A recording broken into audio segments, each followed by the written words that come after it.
I'm ChosenArchitect, and this is Stoneblock 4. Today's the day we fight the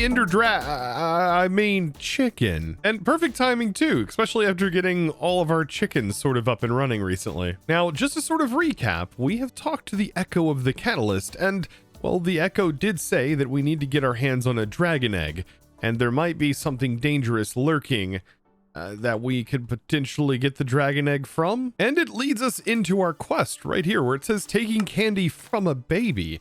This is now that the world engine can handle some Endercrafts, you'll need to get your hands on a dragon egg. And it does mention that this is going to be a dangerous fight, and maybe we'll get our hands on a dragon egg afterwards. To be able to activate this and get the ball rolling, we're going to need a mighty Ender chicken egg in order to do this. And this is what we're going to end up fighting. We got to locate the chicken jockey vault. Now, some other things upon preparation in the bounty board, it does mention killing the mighty Ender chicken. And it says the mighty Ender chicken has a home on both the north and south parts of the map, specifically the End Ring. And it says, rumor has it, the chicken has an impenetrable shield. And it says perhaps a chicken stick might help with that. Ooh, little hints here.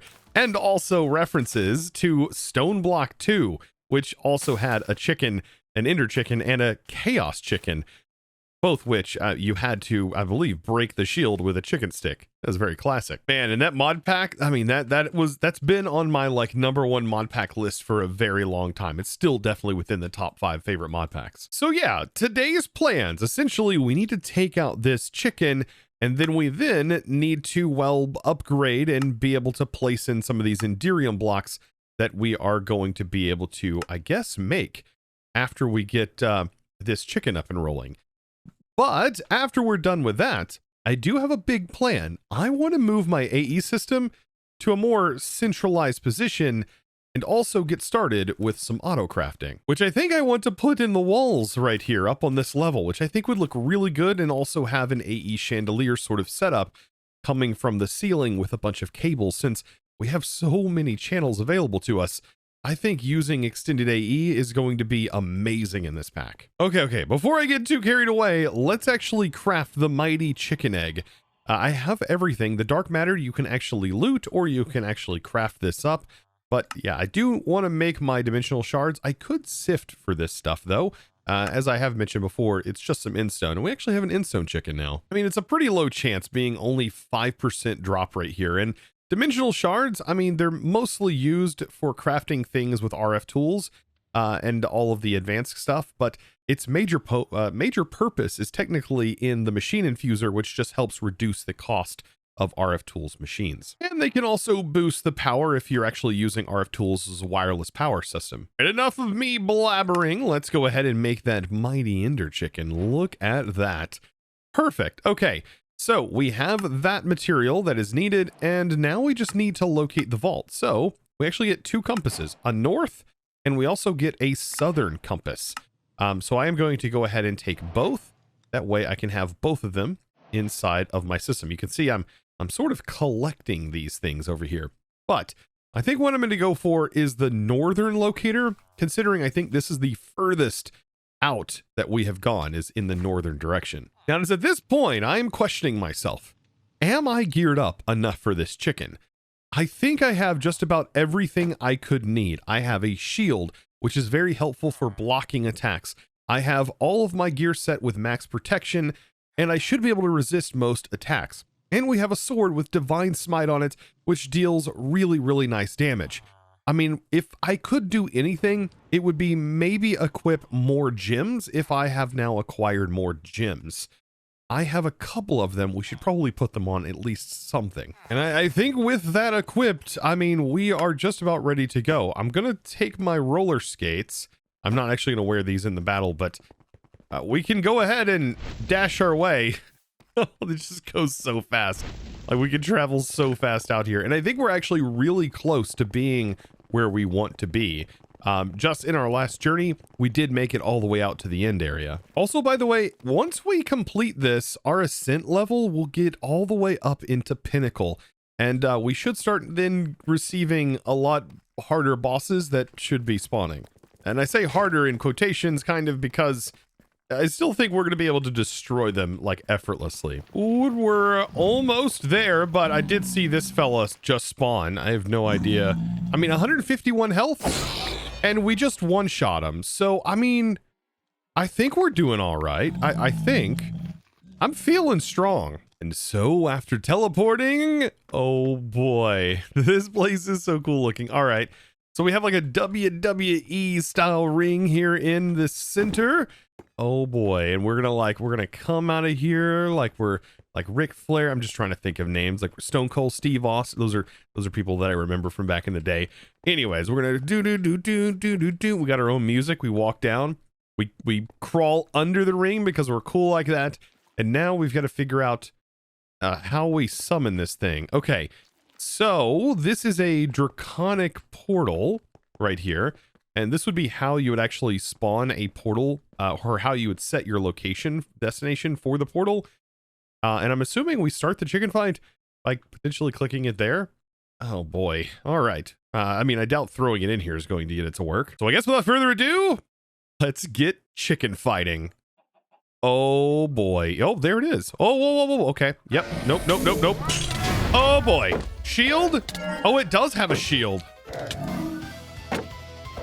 All right, let's take it out in this ring. Get out of here. Oh, I got its shield down. Oh. That's a laser.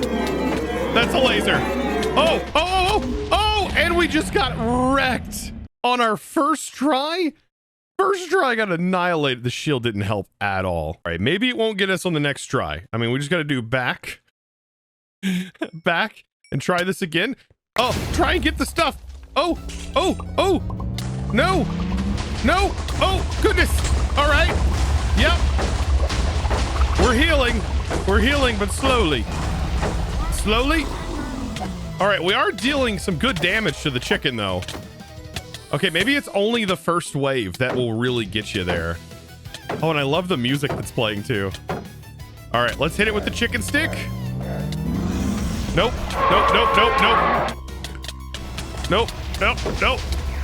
Ow. That really hurts. Okay, we got his shield down. Let's get it. We're up underneath. This is great.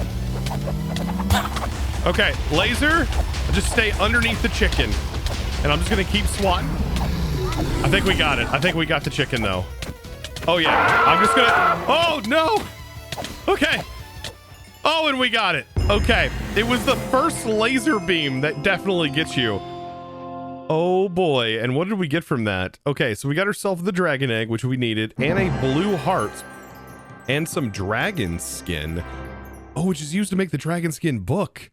Oh, this is actually a nice, this gives you 12 spell slots from irons. We haven't done anything irons, but look at that. Oh, it broke some of the area here. Woo, that was interesting. Yeah, I almost wonder if like that first laser beam is meant to just completely annihilate you.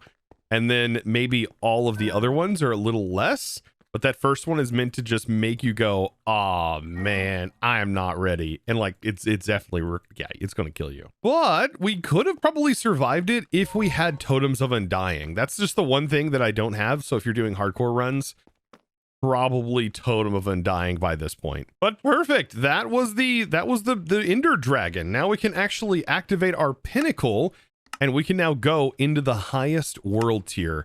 By the way, you can always step down into world tiers if you really want to. But yes, I definitely want to be in the highest. And this means our mob farm is probably going to just start passively producing nether scrap now. I mean, yeah, what's that put my death count now to? Just 2? I think we've died like, we've died more than 2 times. What am I kidding myself? Now, after doing this, look at that. That world tier now spawns in these guys, which have mythical gear, but we're actually not going to get mythical gear, nor are we actually going to get Godforged pearls. But what we will get is when it auto salvages, we are going to be getting netherite scrap, like I mentioned, just passively generated here. And though I do have a scrap chicken, yeah. After doing that, though, I do want to head back to the Lightbender location because I do want to run the Fortron Vault one more time, because at this point, we now probably should start working on making a few extractors for some things. And this is actually a very quick way to get Fortron infused blocks. Like we can just run that so fast since I have it memorized. it'll be really easy for me to do. Yep, don't mind me. Just gonna hit some buttons and run through this really, really fast. And I really do feel like I have this thing like down packed at this point. Just plop on in here and run down to the end. And yes, all of this stuff resets. And we do even get like the replica block again. And look at that, more of the Fortron. Ah, perfect. So now that I'm back, let's actually get this extractor set up that it's asking me to do. But I was looking at the extractor and, well, we kind of have a little bit of a problem. It does require Kiwi. So we are going to need ourselves some Kiwi. But how do we get Kiwi? Well, we can use the extractor to get more Kiwi, but the actual way we get Kiwi is from Skystone being turned into Kiwi. How do we get Skystone? Well, we can smelt Skystone dust. But if you haven't already done enough AE and you haven't actually seen how we can get more Skystone, you can actually find it in some structures up here. Actually, the easiest way to get to them is to just simply use the teleport pad. And all of this is literally Skystone. But also, if you just keep mining past the end and you go all the way past the ocean and you just keep going, eventually hit a void ring. It's just full of Instone. Skystone, not Instone. So just got to get this bad boy powered up, and there we go. We are transferring, and I do need at least 2 Skystone. I don't think I've ever just placed Skystone and looked at it. It is literally Instone, but the black version of it. That's kind of neat. And voila, we now have Kiwi. Like I said, one of them is so that way we can produce more Kiwi. And I think I'm going to dedicate like one of these rooms over here for like extractors. I think that's going to be a good idea. Perfect. Now with our extractor, it's quite literally just water, and we're going to have water and lava and Kiwi. Place the extractor and we can use like a functional storage drawer, just like we're doing for the chickens and everything else. Place that there and it's going to automatically pull this in, and then we just got to find something to sort of cover this front area where we're going to have all of our different fluids lined up. Beautiful. Water egg, lava egg, that's going to start kicking off, and perfect. And just like all of our other drawers, we just simply add it to the drawer network, make sure we have it locked, and now I can access this in my applied Energistics system. Now I will say though, not every extraction is the same, because some are a little bit different. For example, the dragon egg, to be able to extract it, well, we're actually going to need like some sort of block up here, and then we're going to place the extractor upside down where it's facing downwards. And this is actually how we're going to get the dragon egg to work. And so we place the dragon egg directly on top, and this is just going to start producing more dragon eggs. It takes a little bit longer than this to produce. It tells you how many seconds in JEI, but yeah, it's going to take a few seconds and actually just pop it right down in here. As long as you see those orange lights going from top to bottom and so on and so forth, you know it's working. So perfect. We have just about everything we need, but I still need the Enderium blocks. I still have to make these. So these require the nitro cell, which we did last episode. And then we have the molten ender that we're going to need. Actually, I think I know. Yes, there is a way we can get molten ender. Very interestingly, actually. But this is going to require me to go to spawn. What do you know it, a fellow we haven't talked to in quite a while. I kind of want to buy this thing right here, the Gateway of the Emerald Grove. And I think we're going to be able to take on anything that this thing throws at us with no problem whatsoever. So what we are going to do is we are going to spawn in a gateway. And this is going to end up spawning in 6 cows, 6 chickens, 6 sheeps, 6 pigs, and 6 rabbits. All of which we get after we complete a few waves of battle. Now, this battle is going to be very, very easy because we do have that divine smite. And all of the mobs are essentially going to walk up to me. And we should be able to end them all in one single hit. It's so crazy. Wait, and that guy dropped a perfect gem? We just get insanely good gems from this too. I'm assuming it's because of the pinnacle that we're in. Yeah, that is a flawless, that's a perfect. What in the world? We can just keep doing this over and over again and get such good gems. And there we go. After ending the last wave, it just spawns in a whole bunch of mobs. But we're specifically looking for a particular type of mob, right? The cow. And so we're going to be getting into the fluid cow mod, interestingly enough. Now, I wish I would have played around with this earlier in the series, because we could have just fed a cow a blaze rod, and that would have created infinite lava for us, instead of me needing to make more. But yes, you can just simply right click in Eye of Ender on a cow, and it converts it into a cow that produces this fluid. It's actually so powerful. There it is. It is there. We have a little baby cow right there. After making that cow, well, we get ourselves a fluid cow jar. And some of you may know where I'm going with this. And maybe we'll get ourselves an anvil. And remember that worn out ender lead that we got? Yeah, we could possibly use this too to pick our cow up. Here, little fella. There we go. Perfect. And yeah, we can just pick it up and place it back down. But I kind of want to set this up in a very specific area. You know, specifically in an area where all of my chickens can see what's about to happen to this cow, just to make sure that they don't fluff up. All right, so we're gonna take our jar, place it down in the bottom just like that, drop our cow in, and then drop the anvil in. And that is going to squeeze it into a jar for us. And this jar is just going to quite literally passively produce molten ender, and we can do this for all of the different fluid cows. I mean, we are going to have more fluid cows we're going to play with in the future, but this is the primary one I needed at the moment. And I think for right now, I'm just going to plop them down just to let them generate a little bit of liquid. I mean, the goal might be to have like a fluid drawer up top eventually, and just have that fluid drawer just pulling out of here to fill it up. I think that would be a good idea. So another simple puller upgrade, we can have this set to pull from the down like that. Throw that on there and notice the liquid is building up. And just like all of our other setups, we can click this, lock it, and then we can use our linking tool and link it to our applied Energistics system. And now we should be able to see molten ender in our AE system. See, functional storage, pretty darn powerful for stuff like this. But now with a little bit of molten ender, let's go ahead and pull that up. We can take like a bucket here and we can actually pick up that molten ender from within here, put it directly into a tank within AE. We are going to need some way to send it over, so I'm just going to use this right here, which is a fluid transporter. But really, you can turn auto extract and everything sort of on within the world engine. This is actually kind of a cool feature of the world engine. You can also click it in here and drop it in, but I had to actually remove this Fortron. So if I place this on top, for example, I can click on this config button and click on this, and we can actually change the sides to be input and output. For example, this is what that is set to, but it should be set to input. But let's say I wanted to dump this back out. I would set this to output and auto output, and notice that actually sent all of that fluid back out. Set its input and auto input.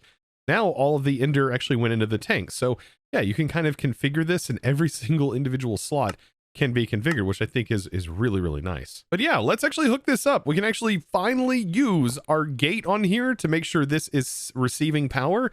Toss in our 2 dragon eggs. It's going to receive that molten ender. And then I can also go in here and then set it to output out. It's going to automatically dump that from this for right now, which I think is a good idea. And there we go. There's our Enderium blocks. And after doing this, we get a dragon head and, ooh, a gift of the pebbles. Yep, pointed dripstone. Okay, so my luck has not been super great, but now that we got a dragon head, it's another thing that we can actually extract. And I definitely recommend putting it over here, possibly for the extraction. And just like our egg, we'll take the dragon head, place it on top, just like so. And this is going to be producing like dragon's breath, just passively. This is very useful for certain recipes. All right, now that we've got the Enderium, let's head back into spawn because we've got to go talk to the catalyst once again. This is a major milestone. Perfect. All right, so we've now completed that. Dragon done. And let's see what this catalyst has to say again. You will notice that WERK has given you some extra tasks inside your quest book. Each will require you to expand your knowledge even further along a specific technical field. Along with the Enderium, you'll need tougher machine frames, empowered minerals, and more advanced circuitry. Once you master that, you'll be able to craft the advanced machine blocks that allow you to push your world engine to the next level. With that, I've no more to offer you except best wishes. Farewell, new friend. Oh, very, very nice. So yes, our next major goal is going to be crafting those advanced machine blocks for the world engine. Interesting. But now everything, I believe, oh, almost everything is unlocked. And how nice of them. Look at that. Nitro rods, right when we don't really need them that much. But now we get to do this. There's an auto build the Tesseract upgrade, which has a Tesseract, and then There's also do this one. Are these optional? This one says optional. I don't know if I'm going to need both of them. Maybe we will need a Tesseract in the future.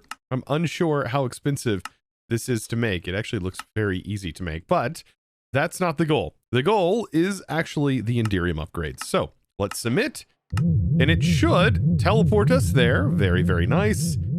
Oh, this is so cool now watching this happen. And the final blocks get placed in. Look at that, all ready to go. Beautiful. We are really starting to build out this core now. Very cool. Look at them all placed in like that. Well, now that that's out of the way, it's time for us to speedrun Applied Energistics Autocrafting. And the reason I want to do this is because this stuff right here, I think will just be a little bit easier once we have our network sort of centralized. Now, in reality, there's only a few things we need for autocrafting. We're going to need pattern providers, and we're also going to need assemblers. And to be able to make those assemblers work, we are going to need crafting units, and we have to make those inside the world engine. But we need to just throw in some crafting units, make about 3 or 6 coprocessors. I think we actually get some via the quest, and I would recommend a 16K storage for each of these CPUs. Also going to want to take and combine some things. I did go ahead and turn these into a wireless pattern access terminal and a wireless encoding terminal. These are all terminals that we're definitely going to need. Let's combine this first. I guess this is the pattern encoding terminal, and then we should be able to combine that with it, and we get ourselves a universal terminal that should allow me to have access. Let's go ahead and make sure we relink this, and then we should be able to access all of our keys. For example, I like to use Control E to open up the regular terminal, Control R to be able to open up the pattern crafting and terminal, and then Control F to be able to open up the pattern terminal so we can see all of our patterns and just hand place them in. Believe me, once you get this down pat, I mean, the AE Autocrafting will be flawless for you. After getting all that done, put my quantum bridge back in with the quantum card, and we're ready to rock and roll. So there we go. There's our 16K storage, and I think, like I said, this gives us an entire set over here of them too, which I think is perfect. Now, we did get 1, but I like to have 3 coprocessing units per storage. So I'm going to craft a few more of those. These are super, super cheap to make, by the way. You know what? This is absolutely perfect. So let's now make our computers. It's going to allow this whole system to function. So I'm just going to place these right here. They're basically receiving a channel off the quantum ring, which is going to be just fine. But these are 2 individual CPUs that are going to be required for autocrafting that allow us to do simultaneous autocrafts. Now, my first little autocrafting setup is going to look like this. We're going to have our pattern providers and our assemblers, and I like to place them right next to each other, just like you see here. I mean, very, very straightforward and simple to get this set up. And then we just want to tap in. This currently isn't receiving any power. I'm actually just going to remove this. We're going to use this quantum bridge later on, but I do need some cable here from our Applied Energistics system. So let's actually tuck this back on, pull some cable out, and I just want to run the cable into the pattern provider right there. And now whenever I open up my pattern terminal, I can see all of my molecular assemblers and see all of my pattern slots. Now we almost have everything ready to go. We have our crushing factory. I also have the netherite furnace. Now the netherite furnace, we are going to put on here the factory upgrade so that way it can receive power and it can auto smelt. And then I'm going to actually clear all the settings and make sure the top is input output with auto send and auto export back on. And almost the same for this one, the top, we do not want to output to any sides here, so we'll hold shift and basically remove all of these outputs. And then we want the top to be input output with auto eject on. That way we can throw on some pattern providers and then also use a wrench. By the way, I do recommend using a wrench. You can put this in wrench mode like this, and we can actually rotate this till the arrow is pointing downward. If we're going to be placing pattern providers next to each other, that'll just make sure that they inject the recipe straight down in the machine and not into an adjacent pattern provider, which can happen. And that's basically it. I mean, we just need to make our first patterns and put the pattern in the pattern provider. And then our first patterns we make with our pattern provider is going to be patterns for our pattern provider. Yeah, you get it. Then we need to open up our pattern terminal, and inside of our molecular assembler, we can place them in. And what this is doing is basically automatically placing them inside of these slots that you see right here. So it's either in the back side or it's just in one of them. For example, this is where I'm putting them in. And the reason I go from top down is to sort of balance out which pattern providers, because this row is technically one pattern provider, and I want to balance it out as much as possible. So that's why you see me placing them from top down. It just kind of makes it easier. And whenever we do bulk crafting of a lot of different things, it keeps like similar components that are crafted together separated. It can just help with efficiency down the road, but later on, it probably won't even be that important. Interesting. Something I learned, this apparently isn't actually carrying the channels through. It's only carrying the power through. So yeah, I am going to have to connect these in with AE cables. And now we should be able to say, hey, 64, and we have the coprocessors. This is doing the crafting for us. You can see right in there. And voila, 64 patterns ready to go for more pattern crafting. Now, speaking of pattern crafting, let's talk about how we're going to utilize these. So these aren't normal crafts. These are actually processing patterns. And so I want to automate this machine right here, the circuit fabricator. This is how we're going to automate the production. There's actually a slot right underneath here for a pattern provider to go, which is honestly perfect. It kind of keeps it nice and hidden, and we just need to run power up to this, and we have just enough slots to sort of autocraft some of the basic ones that we're going to need from the fabricator. Now these can do 16 at a time, so I'm actually going to make the pattern modifier here. This is going to help me with this pattern provider and actually making all of the patterns. So if we go into Applied Energistics and we start looking at how we're going to craft these, by default, if we just click this in, it's just going to send one at a time, and that's fine, but I do want to do them in batches of 16 at a time, just because this can accept 16 at a time, and it just makes sense doing it that way. So to optimize this, we're going to continue doing one at a time, but after I'm done with these patterns, I'm going to modify them a little bit. It's going to be pretty nice. And same for these. These are just kind of all done in the same machine. So this has got to be one of the easiest processor automation machines I've ever used. So I'm going to throw all of these patterns inside of here, and we're going to hit the multiply button until it says 16. So basically like 4 times. So now these are all set to 16, and we've essentially modified these cards here. And when I put this back in here, you can see it now says 16 to 16, which is exactly what we want. This is so easy to do. And we throw all of the patterns in, and voila, this thing is almost automated. We do have to configure the sides though. So what we want on this is we want all of the inputs to stay inputs, which they are. That's the only thing we want to modify. And we want to make sure that this stays the way it is.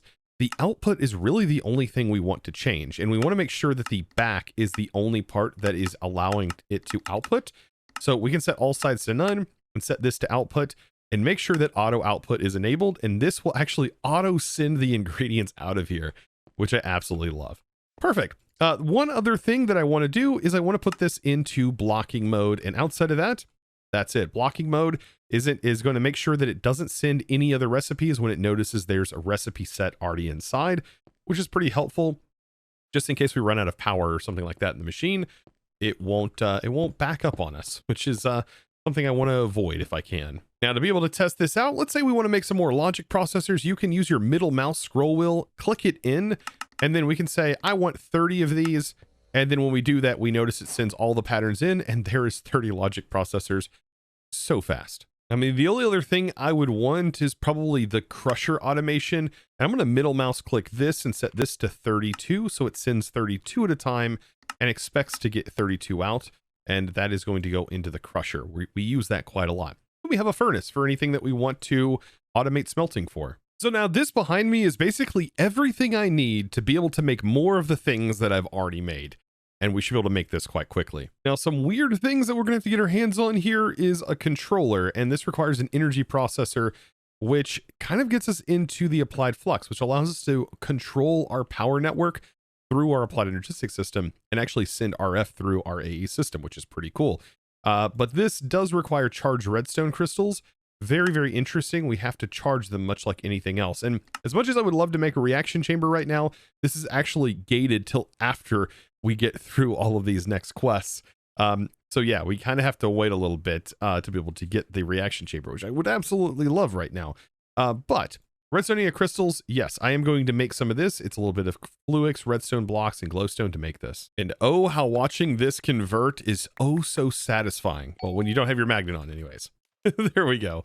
It's super satisfying watching the conversion happen in the water. Oh, I always love this. Now, thankfully, I don't have to make a whole massive controller setup up here, but I do want to clear this hole out here a little bit because this is actually where the controller is going to reside. Now, I know I said I didn't want to go crazy with the controller, but I think I'm still going to make the standard 7x7 cube. But anti-blocks, yes, I'm also going to use those up top here, specifically the white anti-blocks. They just look so nice. And I'm never going to be up here, but we are going to see this up here from the bottom. And I was kind of like wanting to have this like really open area where we see the like rainbow stuff up at the top anytime we look up. When it's all said and done, this looks really, really sick. We're going to have cables also that are draping down from the top. The dense cables and stuff that come down. Like I said, this is going to be like a chandelier. And then we are going to use the extended AE wireless connectors, I think, to tap throughout the base. So these wireless connectors we are going to be able to get into as soon as we dabble a little bit in extended AE and get ourselves a little bit of intro. Speaking of intro, by the way, I should probably get this going. So I'm going to use the same system that we've been using. I'm going to throw these intro crystals inside and then basically pull these cards out. And I'm going to swap this system out for an intro system. I've just got to get rid of this Certus that we have in here and also the flawless budding because it's really easy to make more of these. And instead, we need to use a Fluix block and intro seeds. So intro seeds, pretty straightforward for us to make. Just make a few of them and then Fluix and place this in here in the same setup that we have. And then what we'll do is we'll hit it with the seeds and monitor this because these budding introsized Fluix, while they will grow, they will also deplete fairly quickly. And so we want to keep an eye on this. When they do fully grow, we'll just be harvesting them here, and this will turn back into a regular Certus block. Now, I just want to throw all of this stuff in, and I want to get to making about 64 controllers, give or take. Beautiful. There's our 64 controllers. I mean, and 64 is honestly enough. It's not enough to complete an entire 7x7 cube, but it actually makes for a pretty cool looking one. However, this is going to have a passive RF cost of like around 350 FE per tick. Just something to keep in mind. I'm going to build it one block up, and we can actually use the Wand of Symmetry for this. It's actually kind of the perfect time to use this wand. I'm going to place down the wand in the center here, and as I build out the controller, it's just going to snap together, just as you would expect. And I'm going to build this up. We got to go up 7x7, which is the max size this thing can go externally. So 1, 2, 3, 4, 5, 6, 7. And then I want to bridge inward just like this and just like this. And that is all of them. And we end up with this little gap up top, which I kind of like up here. But yeah, you can completely connect this if you want. To give this power, I'm just going to place right up top here a blazing gate. And this whole thing is going to kick off, and we now get our RGB core up at the top. And when we're down here, you can kind of see it up there. Oh, it's going to look so sick. And now I've just got to get to the fun part, and that is making all of the cables. So time for me to make patterns for producing these cables. And I'm just going to grab some wool from our farm over here, which I do have auto compacting. And yeah, we have tons of it. And I've started working on the whole setup here. This is going to be very expensive for cables, like just for something that is decorative. But I'll tell you what, it's going to be so worth it when it all comes out. This already is looking phenomenal, and I haven't even draped it down here yet. Now we can see that these aren't brightly illuminated, but I'm going to be able to get that done real quick. So I've got the foundation done, so you can kind of see all the cables laid out. It's very, very dark in here, but I'm going out 5 blocks or maybe 7 blocks on each of these connectors. And this is going to be by utilizing normal cables. This is going to look pretty good. So now with this all dropped down, if we want to get lights in here, we can actually use illuminated panels from Applied Energistics. And it would be kind of cool if we put illuminated panels like right at the bottom. Now, my main connectors aren't actually going to go at the bottom, believe it or not. The main connectors are going to go like right about here, give or take, or probably connected right here. That way it is connected to the full 128 channels. I think that is going to be where our connector will eventually route. But for right now, this is just a really nice decorative piece. Also, by the way, these illuminate panels, yeah, they don't even take a channel. So a little bit of crafting, auto crafting later with our simple auto crafting setup, and we now have a much larger auto crafting solution here. Is it the most optimal? No, the chandelier design is very, very much the optimal way, but I can't get over how nice these look. I mean, these are beautiful here, and we can make these even taller if we want because of the way the channels are functioning in this. This is only set up for 8 channels, but we can actually stack this and keep going up as high as we kind of want.